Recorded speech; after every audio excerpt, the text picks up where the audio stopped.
Alla manifestazione Profumi d'autunno di Fossalta di Piave un convegno sull'importanza del pane all'interno della nutrizione. Per noi Federica Midena. Fossalta di Piave, 4 giornate dedicate ai profumi d'autunno. Quest'anno si rievoca la tradizione parlando del pane. Promozione del territorio, della cultura, ma anche oggi avete dato utilità ai cittadini dando delle informazioni sull'alimentazione. Sì, oggi abbiamo dato un'informazione sul pane, però ricordo che questo ormai è già 3 anni che noi facciamo un convegno a tema. 2 anni fa abbiamo iniziato con l'uva, l'anno scorso abbiamo iniziato con il formaggio e la trasformazione del latte. Quest'anno abbiamo fatto il pane. Sono felicissimo che alcune informazioni date anche al convegno possono essere utili ai cittadini e comunque agli abitanti del paese. È questo che è proprio, ripeto, il ruolo che deve svolgere anche un'associazione come la nostra, insomma. Oggi Confartigianato presente a Profumi d'autunno a Fossalta, come mai? Abbiamo voluto essere presenti insieme alla Prolocco per attivarci a fare un'iniziativa sul pane e sul prodotto locale. Abbiamo voluto coinvolgere i panificatori perché il pane è un prodotto genuino che viene ogni giorno nelle nostre tavole. Questa è stata un'iniziativa assieme alla scuola professionale di Lancinigo di panificazione. Pane, quindi lavorazione artigianale.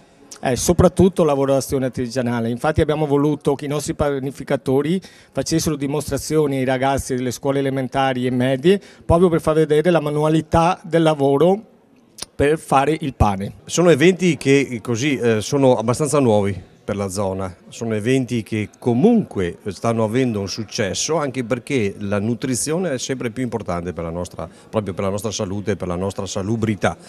È inutile che facciamo e spendiamo tante energie per la diminuzione di anidride carbonica, per esempio per l'aria o quant'altro, se poi non abbiamo la stessa accortezza anche nella nutrizione. Oggi lei ci ha parlato di sicurezza alimentare come prerequisito della qualità. Di cosa si tratta? Si tratta del fatto che un qualsiasi alimento, pane compreso che è l'oggetto della giornata, prima di essere buono deve essere sicuro, cioè non deve contenere dei pericoli che possono pregiudicare la salute di chi poi se lo mangia.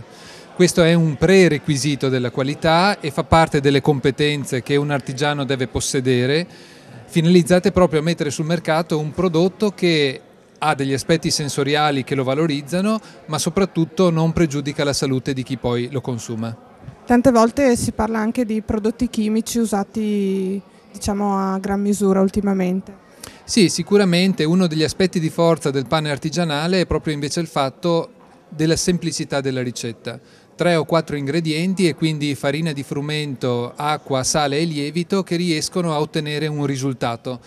Ciò distingue il prodotto artigianale da quello industriale che invece per approcciare un mercato più vasto come può essere quello nazionale devono per forza utilizzare degli additivi. Il pane nella tradizione, nella cultura e nella nostra letteratura. Oggi ho parlato appunto di questo.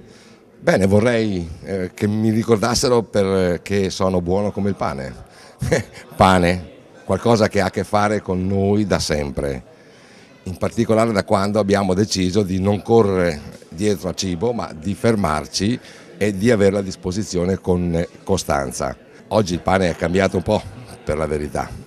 Siamo arrivati un po' ai concetti dell'industria e forse nella nostra riflessione abbiamo tentato di riportare quella che invece è la vera logica del pane, la realtà artigianale, l'artigiano che continua col suo vecchio mestiere a dare a noi ciò che è preziosissimo, il cibo di tutti i giorni.